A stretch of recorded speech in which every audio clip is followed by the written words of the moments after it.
Buenas tardes amigos y bienvenidos a mi canal una vez más, esta vez con un tema apasionante que sé que se lo habrán cuestionado o planteado más de una vez muchos de ustedes, y es si existe el destino y sobre todo cómo podemos plantear y ver, reflexionar sobre este tema a la luz de la biodecodificación. ¿Existe el destino?, se preguntarán muchos, y algunos de ustedes saben que yo me he dedicado hace unos 10 años a la terapia de la biodecodificación, a ejercer esta maravillosa terapia y acompañar y orientar a muchas personas sobre el origen de sus traumas o de sus síntomas también físicos, enfermedades, y también aquellas enfermedades anímicas o mentales. Muchos vienen con síntomas, digamos, que arrastran desde mucho tiempo, padecen estos síntomas o también bloqueos en sus vidas o en algún área de su vida, laboral, afectiva, pareja, también el área social. Muchos de las personas que acuden a biodecodificarse en mi consultorio no encuentran a veces el kit, o no han encontrado hasta venir aquí, por eso buscan en la biodecodificación una herramienta valiosa que los ayude a avanzar y a comprender, digamos, de dónde provienen este tipo de patrones o de síntomas que los han bloqueado en diferentes aspectos de su vida o que no los dejan avanzar. Y algunos de ellos se preguntan justamente si tendrá que ver el destino. Fíjense que algunos incluso me han dicho que han culpado de sus síntomas, su bloqueo o su conflicto en ese área o con determinada persona, al destino, a la mala suerte, a la maldición. Por ahí se enteraron algunos que alguien les hizo brujería, hechizos, y proyectan, digamos, todo, digamos, la carga y el origen, el motivo, la razón de ese síntoma, ¿verdad?, o bloqueo en ese acontecimiento externo, como que alguien venga y nos haga algún tipo de brujería o de hechizo. Pero bueno, yendo al motivo, justamente al título concreto de esta puesta en escena para ustedes, yo quería ir directamente a el destino, si existe el destino y qué entendemos por destino y cómo ve la biodecodificación esto del destino, ¿verdad? Ustedes saben que en biodecodificación nosotros tenemos que ver justamente esto de manifestar realidades a partir de digamos, el mecanismo de funcionar el cerebro. Cómo funciona el cerebro hace que nosotros manifestemos determinadas realidades, incluso una enfermedad. La enfermedad física o anímica está puesta por el cerebro como una solución de emergencia, es decir, una solución de adaptación biológica, ambas, ¿no? La enfermedad anímica también es una solución biológica de adaptación. Y muchas veces la persona vuelca, digamos, toda la preocupación o se ocupa, digamos, de buscar esa respuesta a lo que le está pasando en lo externo, ¿no?, en la realidad externa, incluso en el destino. O se convencen muchas veces de que tienen o padecen tal o cual enfermedad o patrón o bloqueo porque el destino de su vida es ese.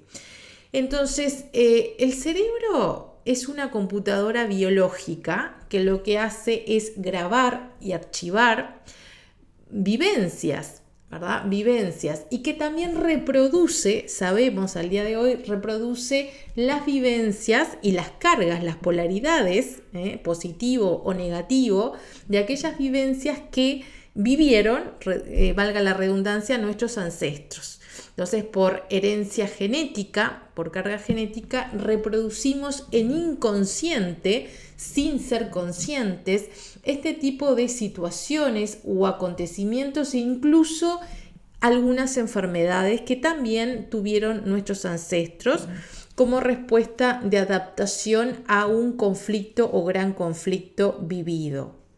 Entonces, ¿el destino existe o el destino es aquello que una y otra vez caemos inevitablemente en inconsciente hasta que no tomamos conciencia de lo que se esconde detrás de esa vivencia, del para qué vivimos lo que vivimos, sobre todo cuando vivimos situaciones trágicas, conflictivas, traumáticas, de mucha densidad. Mucha gente hay culpa, ¿verdad? Viene la culpa a otros de lo que le pasa, culpa al destino, culpa a la mala suerte, y todo es producto de una programación o programaciones que el cerebro va reproduciendo con estas cargas, ¿tá? Sobre todo la carga negativa, con estas densidades. Y desde que nacemos, e incluso antes del nacimiento, antes de nuestro parto, se han impreso en nuestro cerebro, se han registrado y se han archivado a través de la madre biológica del niño, de la criatura, se han archivado unos patrones, ¿verdad? Y cierta información de acuerdo a lo que esa madre ha vivido en lo que llamamos el proyecto sentido de ese bebé, incluso desde la concepción, o la carga heredada del padre biológico del niño, incluso hasta un año antes de ser concebido, sobre todo aquellas situaciones y dramas que haya vivido el padre y o la madre, ¿verdad? En esos momentos, la madre fundamental en el embarazo, cómo le transmite inconscientemente al niño fuertes cargas, si ha vivido sucesos dramáticos o muy traumáticos o sorpresas, digamos, que la han dejado en shock, ¿verdad? Por algún problema, conflicto inesperado. Bueno, todo eso, digamos, se graba y se archiva en el cerebrito de ese bebé, lo cual lo condiciona y lo programa luego a vivir determinadas situaciones, ¿verdad? Cuando crece, determinados acontecimientos, sin saber incluso de dónde está trayendo esa información.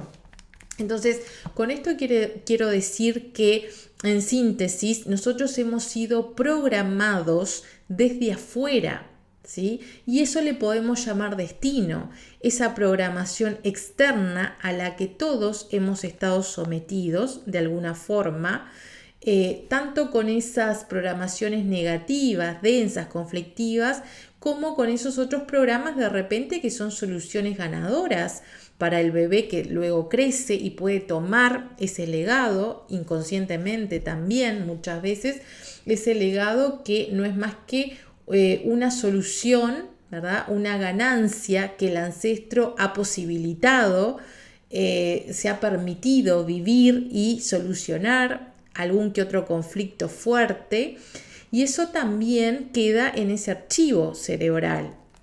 Entonces, cada uno de nosotros trae, como dije, esas programaciones en inconsciente y va viviendo una serie de situaciones con ambas polaridades, ¿no? Con esas situaciones densas, traumáticas, movilizantes, muy conflictivas, y también de las otras vivencias, de las luminosas, de las expansivas, muchas de ellas contenidas en el árbol genealógico en algunos de nuestros ancestros. Ahora, la cultura, la sociedad en la que nos movemos también hace lo suyo, porque también nos programa de alguna manera, ¿sí? Nos va programando a través de los 4 paradigmas imperantes, que son la religión. Bueno, en la versión moderna, contemporánea, sería la New Age, que es una remake, una versión actualizada de la religión, ¿sí? Y que se basa fuertemente en decirnos qué debemos y qué no debemos ser o hacer, ¿sí? ¿Qué debemos hacer y qué no debemos hacer? ¿Quiénes debemos ser y quiénes no debemos ser? Y la New Age también, muchas veces en diferentes prácticas, disciplinas de New Age se recalca esto. No debes, por ejemplo, señalar, ni siquiera hablar de la negatividad del mundo o de sucesos del mundo, del planeta, incluso manipulaciones que se están viendo sobre todo a partir del 2020 hasta ahora, ¿no? Grandes manipulaciones en el plano social, en el plano científico y demás, en el plano de la geopolítica también, ¿no? En el panorama geopolítico. Y no debemos, dicen algunos que están más en la New Age, a mí me ha pasado con un montón de gente que de repente digamos, entraban a mis redes sociales con cierta asiduidad y luego algún comentario que otro me dio la pauta de que ellos me decían, pero ¿cómo, Laura, vas a hablar de cuestiones de manipulación? No hables de manipulaciones sociales, no debemos concentrarnos en el aspecto sombrío del mundo, de la gente, de las personas, solamente lo positivo. Y a mí me daba esa sensación, ¿no? Esa energía que se esconde, que se trasluce allí, de esconder la cabeza bajo tierra como el avestruz. O sea, veamos solo el aspecto positivo porque me está chocando de alguna manera que muestres el otro. Y ahí vemos la sombra, que tanto énfasis ponía Carl Jung, ¿no? Lo que te molesta hasta el punto de ir a veces al espacio del otro, al muro del otro, a la red social del otro, para decirle, no debes de hacer esto, solapadamente muchas veces, ¿no? Con eufemismo, no debes de publicar este tipo de cosas, mejor no lo hagas. Bueno, ahí está la religión, el paradigma de la religión, de la New Age en realidad, ¿verdad? Que es nada más ni nada menos que la nueva religión. Después tenemos el paradigma de la ciencia, que se basa en inducirnos, en convencernos de lo que no sabes, porque solo los expertos son los que tienen, digamos, el derecho y vía libre para decir qué sabes y qué no sabes, qué se sabe y qué no se sabe. Hoy en día sabemos, basta rascar un poco, investigar un poco, revisar lo que es la ciencia oficial, al día de hoy lo que está haciendo la medicina, por ejemplo, ¿no? Artículos científicos que avalan o sea, lo que no tiene pies ni cabeza, ¿para qué andar aquí?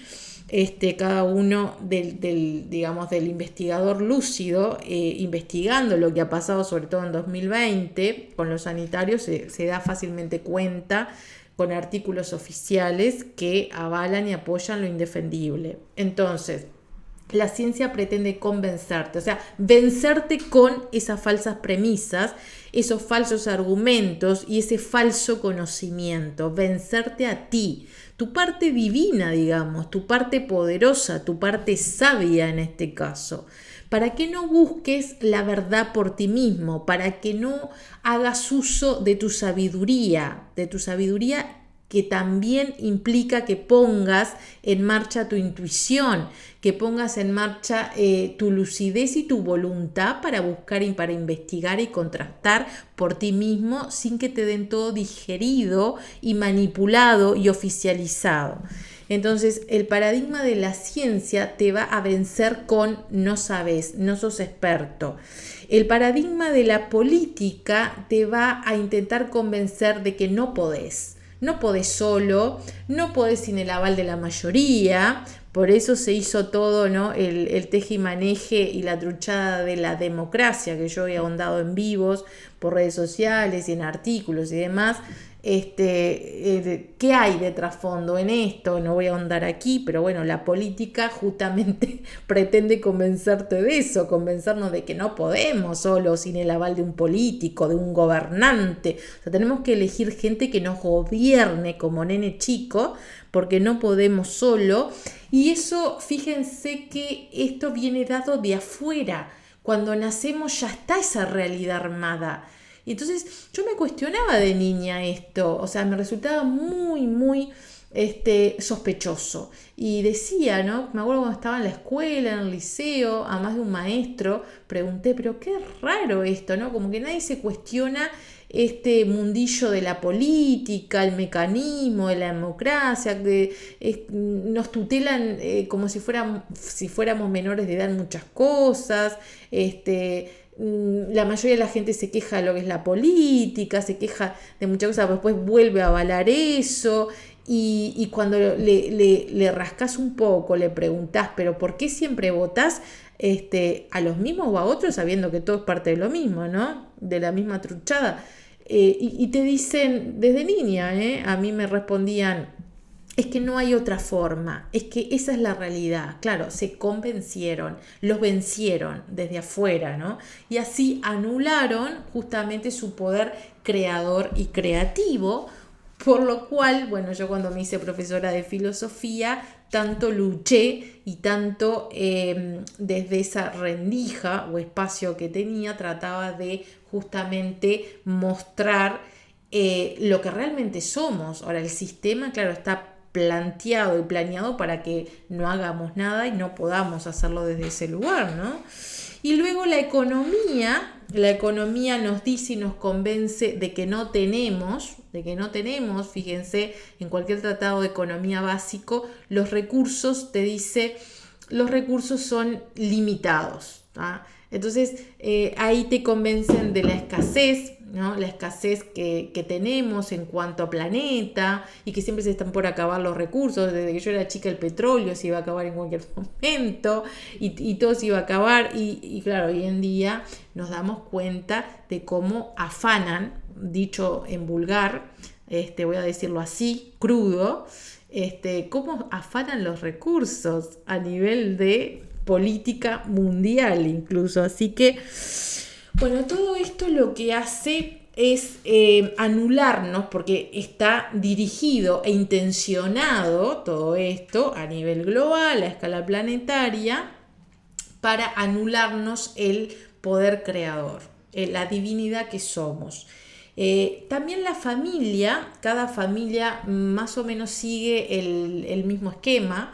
La familia y el inconsciente familiar, digamos, que muchas veces reproduce esos patrones limitantes, conflictivos, y el individuo se ve dentro de cada familia, dentro del clan, como supeditado y sometido al bien mayor familiar y a los preceptos y reglas familiares. Y esto genera un choque muy fuerte con el proyecto individual, con el proyecto de cada uno, un proyecto que viene del alma, podríamos decir, o entra en coherencia con el alma y la luz que somos, la divinidad que somos. Entonces, yo siempre digo que para nosotros poder desmarcarnos de estas reglas impuestas, de estos convencimientos, la convención que se arma y se teje también en las sombras, hay intenciones de dominación y de control al humano, ¿sí? Hay que empezar a desvelar, a desnudar estas cosas, este conocimiento, a ponerlo sobre la mesa y seguir el proyecto individual es enfrentarse justamente a estos modelos, a estos estereotipos, a estas falsas reglas que lejos de expandir y de colaborar con la divinidad, la expansión, el bien mayor de cada individuo y de la sociedad por ende, lo que hacen sin embargo, es constreñir, es restringir, ¿sí?, toda la libertad y el poder del humano, anulándolo, ¿verdad? Anulando lo que somos y anulando nuestra propia individualidad. Entonces, cada uno de nosotros tenemos un proyecto individual y en algún momento vamos a tener que enfrentarnos a estos paradigmas y a las reglas y los patrones que se han transformado en círculos viciosos en nuestro clan, con los arquetipos distorsionados también que imperan allí, que nos atraviesan, y tenemos que seguir un camino que es el propio, un camino individual, para liberarnos de estas coacciones, ¿sí?, de las coacciones a las que nos han sometido, y para que uno se vuelva cada vez más capaz de responder a la vida de una manera individual. Ese sería un propósito, ¿sí?, y un camino justamente que estamos llamados a hacer, por decirlo de alguna manera, o que es lo más adecuado a hacer desde lo individual.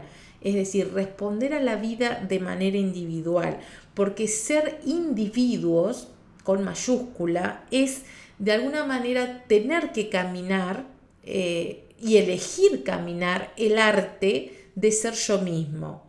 y así desmontar el falso yo, porque hay un falso yo que en algunos espacios le llaman el ego, ¿sí? Pero hay un falso yo que es una programación artificial, lo que nosotros pensamos que somos, y es lo que en realidad nos han condicionado a hacer, a reaccionar, a ejercer, a aplicar, a pensar, a creer. Nos han programado y condicionado para hacer eso, cuando en realidad choca todo el tiempo ese falso yo con la esencia, con el ser, con lo que realmente nosotros venimos a ser, ¿sí?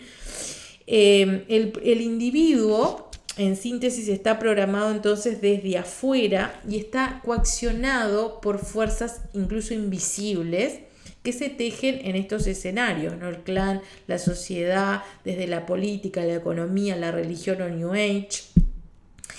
Y todo eso implica que nosotros, cada uno de nosotros, tengamos que hacer un camino y un esfuerzo para autoconocernos. Porque el que no se conoce a sí mismo no puede emprender su propio camino.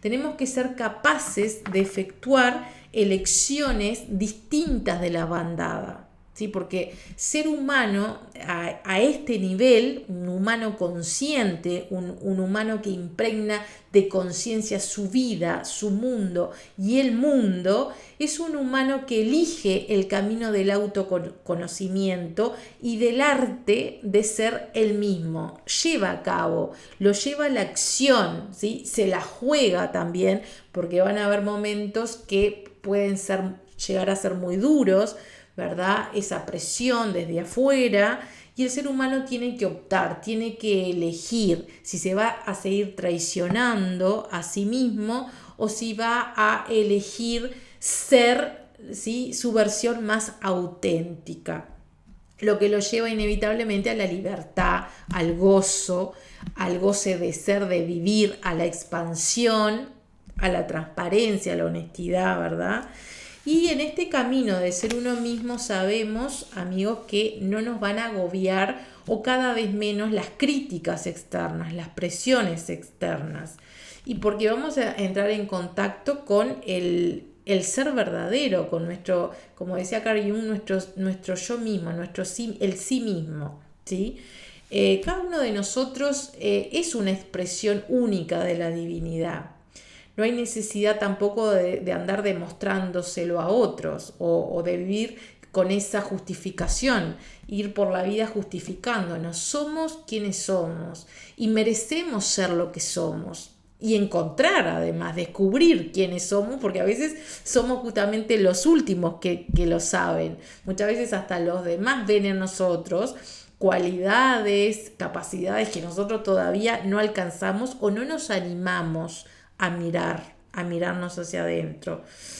Neumann decía, este pensador decía, en el principio tenemos la perfección inconsciente, que es ese estado de gracia oceánica del cual todos venimos de ahí, ¿no? Desde este estado del niño que se siente y se ve uno con toda la creación, con todo el resto, y luego transitamos esto de la imperfección consciente, que en psicología le denominan la caída, ¿no? A ver cómo decirlo, golpe duro o choque duro con la realidad, que la realidad no es más que ilusión, la realidad, la normalidad que le llaman, esta presión que hay muchas veces en el ámbito familiar, en lo social.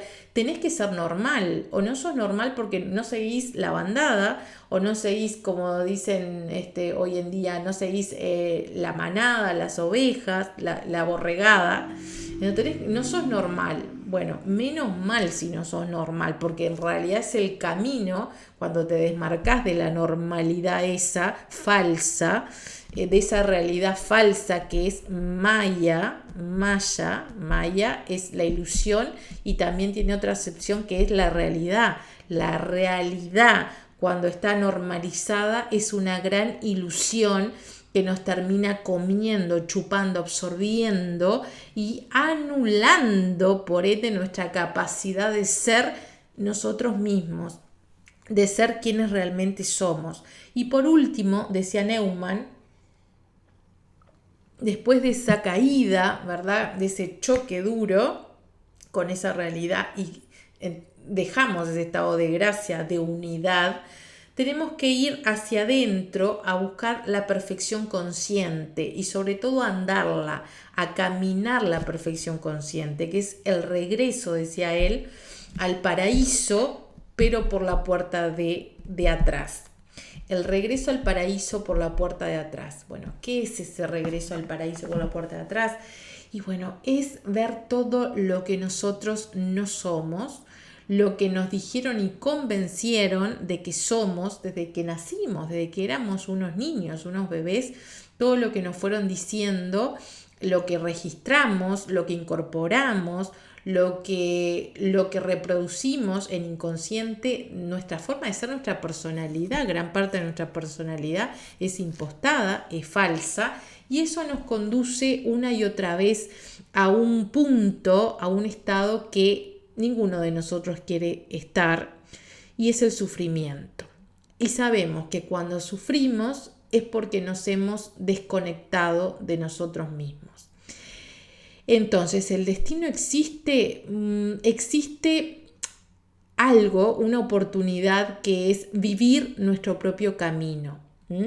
Enseñanzas exotéricas, más que esotéricas, han señalado quizá muy tenuemente esto de yo soy el camino, pero ha sido distorsionado, como la mayoría de las religiones y enseñanzas esotéricas distorsionan los arquetipos, distorsionan el conocimiento. ¿Y qué implica que yo soy el camino?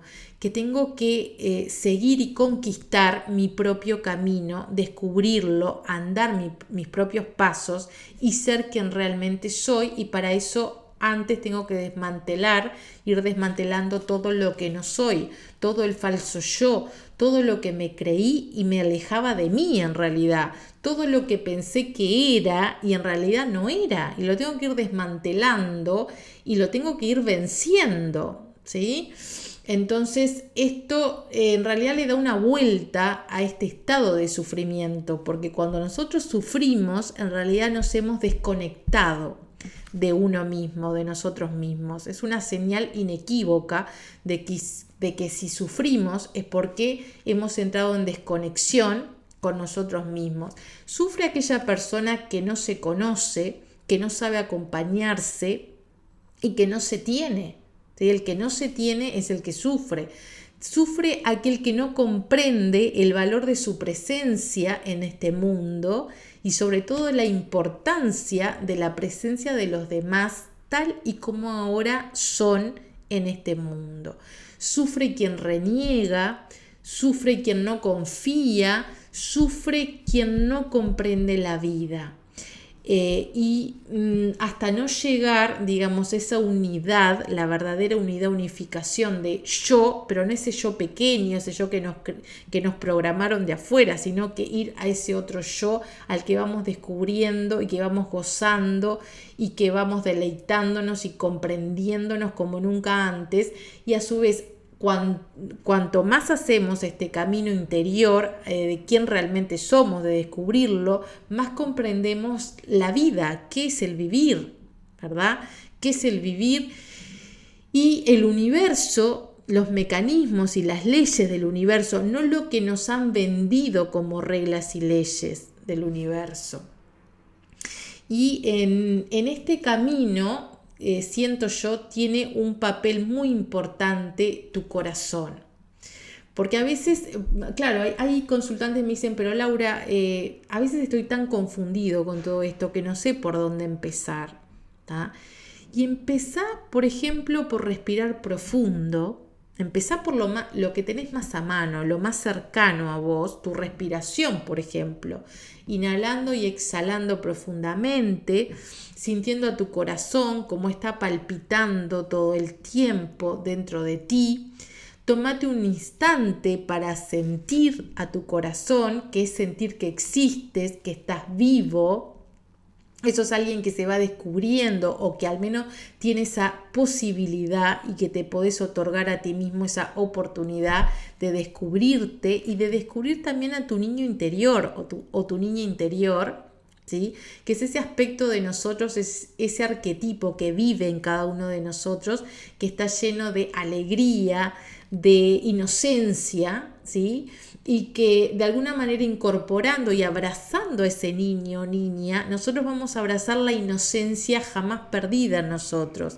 Que cuando somos adultos vamos a aplicar, tenemos la oportunidad de aplicar una inocencia madurada, una inocencia que la retomamos luego de vivir muchísimas experiencias, también de desilusión, de enajenamiento, de alienación con nosotros mismos, y desmantelando todo eso podemos realmente discernir y aplicar la verdadera inocencia y qué es parte de nosotros y qué no forma parte verdadera de nosotros. Entonces, inmediatamente llegados a este punto, el sufrimiento va a desaparecer como por arte de magia. ¿Vieron? Y seguirle el juego al sufrimiento tampoco tiene sentido. ¿Por qué? Porque te volviste a conectar contigo mismo y nada puede suceder en tu vida si antes no lo has podido imaginar además, ¿sí?